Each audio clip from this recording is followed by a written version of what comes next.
training for me is pretty much in the pool, only because I need to do 70,000 meters every single week in the pool. It's really hard to regulate that out in the open water.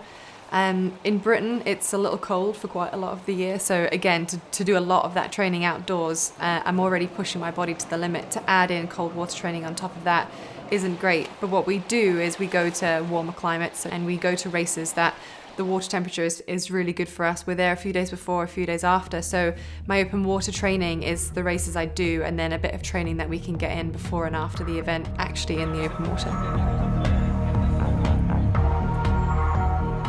A week for me is 10 sessions, and every session has a different emphasis and a different reason and a different focus. Quite a lot of it will be long, steady swimming, just because the nature of my event is swimming long periods of time. So a Friday morning, a Wednesday morning, and probably a Monday morning as well, I'm just swimming long reps. So just getting my body used to swimming freestyle non-stop. We generally work in 3-week cycles, so week 1 will be kind of the baseline, week 2 will be pushing it further, week 3 will be pushing it further, and then after that we'll have a week off, not off swimming, but off any kind of intensity, and then we build back up again. So it's kind of working all the different systems at different times of the year. The way that I swim the best, if you like, is all about kind of being nice and long, so distance per stroke, nice high elbow when I catch through the water. But in terms of open water, probably for me the most important one is being able to sight, so actually being able to look up while you're swimming so that you can swim in the right direction, so you can look at what's happening around you. And for me it's then to see where the buoys are, so you're not swimming in zigzags, you're swimming in nice straight lines. It's about being strong, it's about being physically strong, and it's about being quite lean. So we do a cardiovascular circuit, at least one of those a week.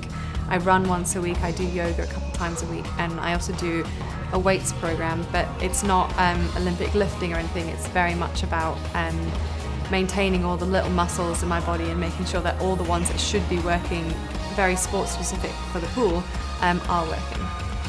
What we've realized with myself being a slightly older athlete is that we've had to learn to listen to my body. If I'm really tired and I look tired, generally I need to probably take a bit of time out. And for me, something I found is sleep is the absolute key for me. Sleep and nutrition, good nutrition, work a dream, and I recover so much faster if I have both of those things.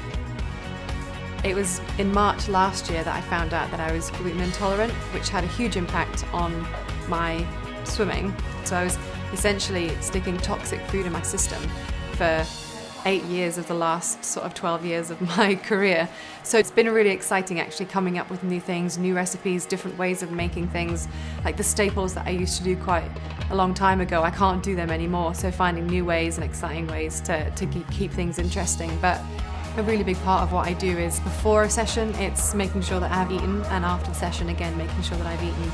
My post-session snacks are usually smoothies, and then pre-session is anything from rice cakes with peanut butter and bananas to energy bombs that I make myself with dates and nuts and all that kind of sort of stuff.